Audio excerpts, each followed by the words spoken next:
Hello friends, स्वागत है आपका रैपिड सक्सेस पॉइंट में। आज हम आपके लेके आए हैं शैक्षिक शोध का टॉपिक प्रयोगात्मक शोध। ठीक है, तो इसमें हम जानेंगे कि प्रयोगात्मक शोध क्या है, इसके तत्व क्या हैं और इसके कौन से चरण हैं, किन चरणों से होकर प्रयोगात्मक शोध कंप्लीट होता है। ठीक है, तो ये सारी जानकारी हमें इस वीडियो में मिलने वाली है।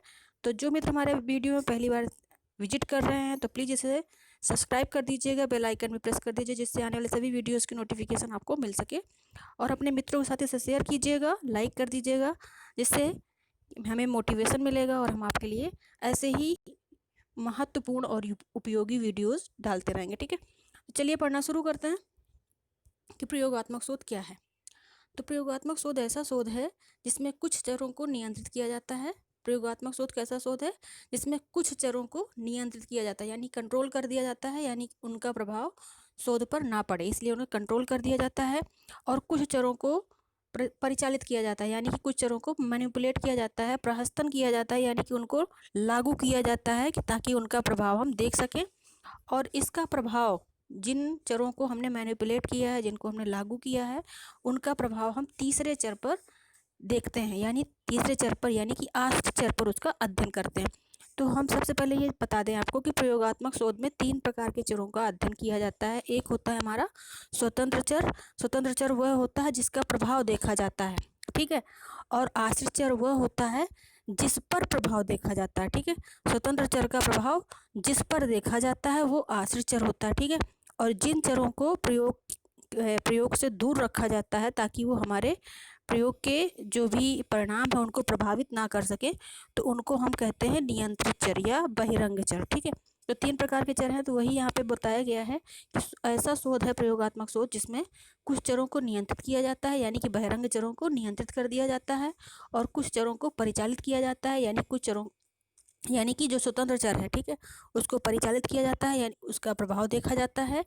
और इसका प्रभाव तीसरे चर यानी कि आश्रित चर पर देखा जाता है, ठीक है। मतलब जिस पे हम किसी चीज़ का प्रभाव देखना चाहते हैं वो आश्रित चर हो जाएगा हमारा, और जिसका प्रभाव देखना चाहते हैं वो स्वतंत्र चर हो जाएगा, और जिनको प्रयोग से बाहर रखेंगे वो बहिरंग चर या फिर नियंत्रित चर हो जाएंगे। तो फेस्टिंजर महोदय ने क्या कहा है, आइए देख लेते हैं। प्रयोगात्मक शोध का मूल आधार स्वतंत्र चर में परिवर्तन का आश्रित चर पर पड़ने वाले प्रभाव का अध्ययन है, ठीक है। इन्होंने क्या कहा है कि प्रयोगात्मक शोध का जो मूल आधार है वो क्या है, स्वतंत्र चर में परिचालन या परिवर्तन और उसका आश्रित चर पर प्रभाव, ठीक है। तो यही कहलाता है प्रयोगात्मक शोध, यानी कि जो स्वतंत्र चर है उसमें अगर हम कुछ भी जोड़ तोड़ करते हैं, कुछ भी परिवर्तन करते हैं, तो उसका प्रभाव आश्रित चर पर क्या पड़ेगा, यही प्रयोगात्मक शोध के अंतर्गत देखा जाता है, ठीक है। चलिए देखते हैं आगे क्या बताया गया है। आगे बताया गया है कि जो हमारा प्रयोगात्मक शोध है तो इसके कितने समूह हैं, इन समूहों के बारे में जानकारी प्राप्त करेंगे। तो प्रयोगात्मक शोध के अंतर्गत 2 प्रकार के समूहों को हम तैयार करते हैं। एक होता है हमारा प्रयोगात्मक समूह और एक होता है हमारा नियंत्रित समूह, ठीक है। जैसे कि हम कोई शोध कर रहे हैं तो हमने 2 ग्रुप ले लिए, एक ग्रुप हो गया हमारा ए और एक ग्रुप हो गया हमारा बी, ठीक। तो जो ए ग्रुप है इस पे हम शैक्षिक जो नई नीति से शिक्षा नीति आई है, नई शिक्षा नीति, तो ए ग्रुप पे हम नई शिक्षा नीति के माध्यम से शिक्षा देंगे, और बी ग्रुप को हम नई शिक्षा के जो भी नियम हैं, जो भी विधियां हैं, उनको इनसे वंचित कर दिया जाएगा बी ग्रुप को, ठीक है। यानी इसको हमने क्या कर रखा है, इस ए वाले ग्रुप से दूर कर रखा है, ठीक है। तो 2 ग्रुप बना लेंगे, एक हमारा प्रयोगात्मक ग्रुप हो गया जिस पे हम प्रयोग करना चाहते हैं, और दूसरा ग्रुप हो गया हमारा नियंत्रित, यानी कि इस ग्रुप पे हमने कंट्रोल कर रखा है, इस पे हमें नई शिक्षा नीति के प्रभावों को नहीं देखा है, जो शिक्षा नीति हमारे पहले से चली आ रही उसका प्रभाव ही देखना है। तो इस प्रकार प्रयोगात्मक शोध में 2 प्रकार के समूह होते हैं, एक होता है हमारा प्रयोगात्मक और एक होता है हमारा नियंत्रित, ठीक है। और देख लेते हैं प्रयोगात्मक शोध में कौन से चरण होते हैं। तो प्रयोगात्मक शोध के चरणों यानी किन से हो के प्रयोगात्मक शोध कंप्लीट होता है। तो पहला है हमारा समस्या का चयन। हम सबसे पहले क्या करेंगे, जो भी समस्या है उसका हम चयन कर लेंगे, उसको परिभाषित कर लेंगे कि इस समस्या का अध्ययन हमें करना है। जैसे कि शैक्षिक नई शिक्षण विधियों का कक्षा 7 के या प्राइमरी या जूनियर छात्रों पर प्रभाव, ठीक है। नई शिक्षा नीति का जूनियर के छात्रों पर प्रभाव, ये देखना है। तो नई जो शिक्षा नीति है उसके जो भी नए नए फार्मूलाज हमारे नई शिक्षा नीति के अंतर्गत दिए गए हैं, उनको हम अप्लाई करेंगे किसके ऊपर, जूनियर के छात्रों पर या प्राइमरी ग्रुप के छात्रों पर। तो जो प्राइमरी ग्रुप हो गया वो हमारा हो गया आश्रित चर, और जो नई शिक्षण की जो नीतियां हैं, जो विधियां हैं, वो हो गई हमारे स्वतंत्र चर। ठीक है, तो सबसे पहले हमने समस्या को परिभाषित कर लिया है कि जब नई शिक्षा नीति के माध्यम से अध्ययन कराया जाता है छात्रों को, तो पूर्व की शिक्षा नीति, जो पुरानी शिक्षा नीति है, उसकी अपेक्षा वो उनका जो ग्रोथ है, मानसिक जो विकास है, वो अधिक होगा। ऐसे हमने एक तरीके से एक परिकल्पना तैयार कर ली। तो जैसे समस्या का चयन हो गया, समस्या के चयन के लिए हमने ग्रुप जूनियर के छात्रों को एक समूह लिया हुआ है, और फिर उसका हम करते हैं संबंधित साहित्य की समीक्षा। संबंधित साहित्य मतलब कि हम ये देखेंगे कि पूर्व की जो शिक्षा नीतियाँ थी, उनका जूनियर के छात्रों को जब पढ़ाया जाता था तो उनके ऊपर क्या प्रभाव होता था, और जब वर्तमान में हम नई शिक्षा नीति के माध्यम से उनको अध्ययन कराएंगे, पाठन कराएंगे, तो उन पर क्या प्रभाव पड़ेगा। दोनों का डिफरेंस हमको देखना है।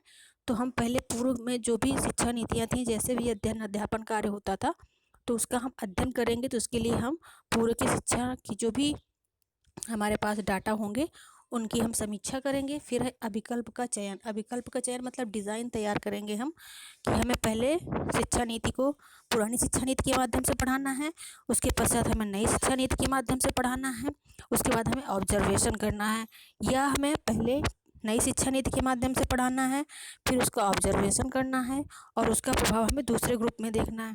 तो ये इस प्रकार से हम डिज़ाइन तैयार कर लेते हैं कि हमें किस डिज़ाइन के माध्यम से अपने जो भी हम चर ले रहे हैं, शिक्षा विधियों का जो हम प्रभाव देखना चाहते हैं, तो उसे किस प्रकार से देखना चाहते हैं। ऑब्जर्वेशन करना चाहते हैं, फिर उसको मैनिपुलेट करना चाहते हैं, फिर उसको ऑब्जर्व करना चाहते हैं, या हम पुरानी शिक्षा नीति और नई शिक्षा नीति के जो भी प्रभाव हैं उनकी तुलना करना चाहते हैं। तो इसके लिए हम ग्रुप बना रहे हैं, या एक ही ग्रुप पर दोनों को अप्लाई कर रहे हैं। तो इस प्रकार से हम डिज़ाइन तैयार कर लेते हैं। फिर है व्यष्टि और समष्टि का चयन। तो व्यष्टि और समष्टि का चयन यानी कि जैसे हमने अभी आपको बताया कि जूनियर के छात्रों को लेना है, तो जो जूनियर की कक्षा के पूरे छात्र हैं वो हमारी समष्टि हो गई, और जूनियर के छात्र का कोई एक बच्चा हम सैंपल के रूप में ले लेते हैं, तो वो हमारा व्यष्टि हो गया। ठीक है, यानी कि पूरी कक्षा को जो एक बच्चा जो प्रदर्शित करेगा, तो उससे अनुमान लगा लिया जाएगा कि यही प्रभाव पूरी कक्षा में होगा। ठीक है, जैसे हम लोग कोई डिश बनाते हैं, खाना बनाते हैं, तो उसके एक चम्मच से हम लोग टेस्ट कर लेते हैं कि इसका टेस्ट कैसा है। तो जो एक चम्मच में आया हुआ जो भी पदार्थ है, हमको जैसा लगेगा, कड़वा, मीठा, खट्टा, तो उसी आधार पे हमें तय कर लेते हैं कि संपूर्ण पात्र में जो भी भोजन रखा है वो कैसा होगा। ठीक, तो यहाँ पर सैम्पलिंग कर लेंगे, पॉपुलेशन डिसाइड कर लेंगे कि क्या है हमारी। तो हमने पॉपुलेशन डिसाइड कर लिए जूनियर के छात्रों को, और वहाँ के जो अगर कोई एक बच्चा हम लेते हैं परीक्षण के लिए, तो वो हमारी बेस्टी हो जाएगी। ठीक है, फिर हम क्रियान्वयन, जो डिज़ाइन हमने तैयार की है, जो हमने समस्या ली है, तो उसको हम क्या करेंगे, नई शिक्षा नीति के प्रभावों को देखने के लिए उसका प्रयोग करना शुरू करेंगे कक्षा में। ठीक है, तो ये कहलाएगा हमारा क्रियान्वयन। आइए देख लेते हैं और क्या करना पड़ता है। तो और है हमारा आंकड़ों का अर्थापन। ठीक है, जब हम क्रियान्वयन करेंगे तो जो भी डाटा हमें कलेक्ट, हम ये देखेंगे कि पहले छात्रों का मानसिक स्तर क्या था, और उनके वो अध्ययन में कितनी रुचि लेते थे, और अध्ययन करने के उपरांत उनका जो परिणाम निकल के आता था वो क्या होता था। ठीक, उन पे उसका क्या प्रभाव पड़ता था। अब जब हम वर्तमान में उसकी नई शिक्षा नीतियों के माध्यम से उसको अध्ययन करा रहे हैं, तो उस नई शिक्षा नीतियों को अप्लाई करने पर उनका ध्यान कक्षा में कैसा रहता है, वो उसमें रुचि लेते हैं कि नहीं लेते हैं, और शिक्षण के उपरांत उनका क्या आउटपुट होता है। ठीक है, तो ये है, इस प्रकार के हम आंकड़ों को लिखते भी चलते हैं। तो ये हो गया आंकड़ों का अर्थापन। जो आंकड़े हमने इकट्ठे किए हैं उनका अर्थापन, यानी कि उन आंकड़ों का अर्थ निकालते हैं कि ये नई शिक्षा नीति का प्रभाव ही है, या फिर छात्रों की अपनी रुचि का प्रभाव है, या फिर वातावरण का प्रभाव है। तो इस प्रकार से हम हर एक चीज़ का एक एक करके हम सही से अर्थ निकालते हैं, उसका अर्थापन कर, उसको अर्थापन बोलते हैं। ठीक है, यानी कि उनका विश्लेषण करते हैं, संश्लेषण करते हैं, और ये देखते हैं कि परिणाम किस प्रकार से निकल के आ रहे हैं। ठीक, फिर है निष्कर्ष एवं प्रतिवेदन लेखन।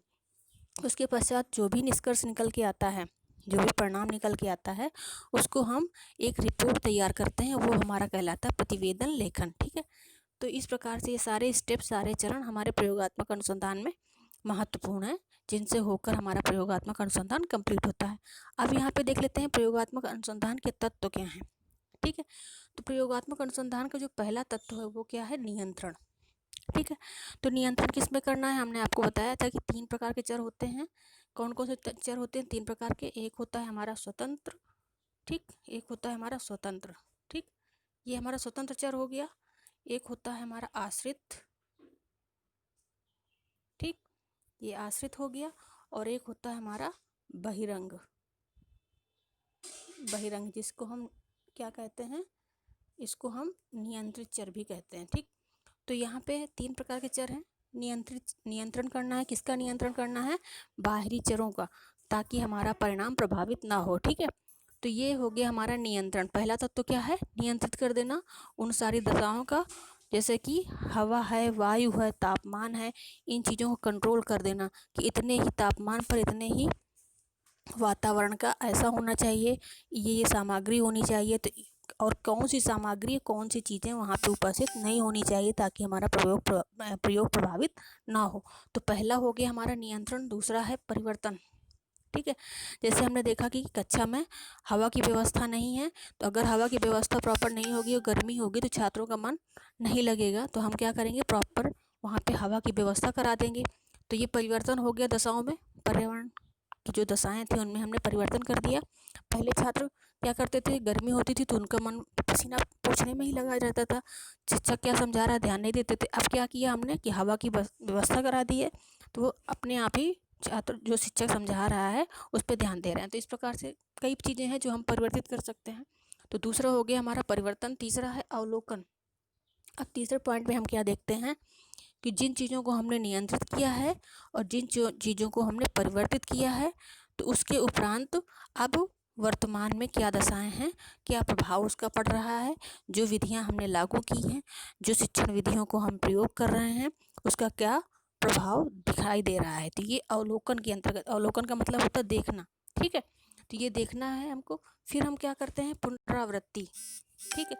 अब हम अपने जो हमारे मन में अगर कोई संदेह होता है, कोई भ्रम होता है कि कहीं ऐसा तो नहीं है कि हमने ये कर दिया है, ये परिवर्तन तो हमने किया है, कक्षा को हवादार बना दिया है, नई शिक्षण नीतियों का प्रयोग कर रहे हैं, नई शिक्षण विधियों को अप्लाई कर रहे हैं, नए नए टूल्स इस्तेमाल कर रहे हैं एजुकेशन के, लेकिन कहीं इसका अन्य कोई प्रभाव तो नहीं है। ऐसा तो नहीं है कि आज हमारे जो शिक्षक है उसका स्वभाव अत्यधिक विनोदी हो, अत्यधिक मतलब कि प्रिय हो, छात्रों से प्रेम करने वाला हो।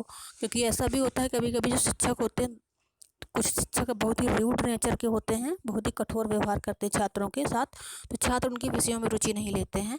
जबकि कुछ छात्र ऐसे भी होते हैं जो ऐसे शिक्षक को पसंद करते हैं जो उनके हर समस्या को समझे और उनकी समस्या का निराकरण करे। तो कहीं ऐसा तो नहीं है कि शिक्षक का प्रभाव, हम शिक्षण विधियों का प्रभाव समझ रहे हो।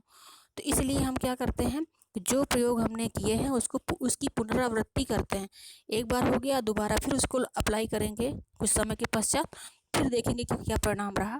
तो अगर पुनरावृत्ति में भी वैसे ही परिणाम निकल के आता है, उसको लगभग एवरेज निकल के आता है, तो हम मान लेते हैं कि हमारी शिक्षण विधियाँ सही हैं और ये शिक्षण विधियों का ही प्रभाव है जो परिणाम पे दिखाई दे रहा है। फिर होता है सामान्यीकरण। अब जैसा कि हमने जूनियर के छात्रों को लिया था, किसी एक विद्यालय के जूनियर के छात्रों को हमने लिया था अपने प्रयोग के लिए। अब हमने देखा कि उनके 3 महीने 4 महीने तक उनमें हमने अध्ययन किया और हमने देखा कि उनमें सकारात्मक परिणाम निकल के आए हैं और उनकी रुचियों और जो उनकी अभिवृत्तियाँ हैं और उनकी जो योग्यता है उनमें सकारात्मक बदलाव हुए हैं।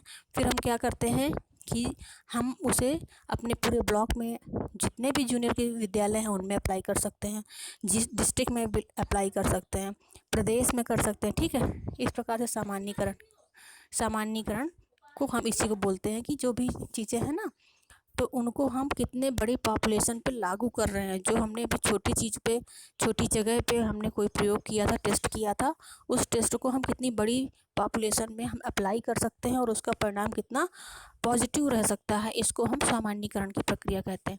तो ये हो गई कुछ चीज़ें जो प्रयोगात्मक अनुसंधान से संबंधित थी। आशा है आपको अच्छा लगा होगा वीडियो। तो अगर वीडियो अच्छा लगा तो इसे सब्सक्राइब कीजिएगा, शेयर कीजिएगा अपने मित्रों के साथ। मिलते हैं नेक्स्ट वीडियो में, तब तक बाय, टेक केयर। पढ़ते रहिए, आगे बढ़ते रहिए।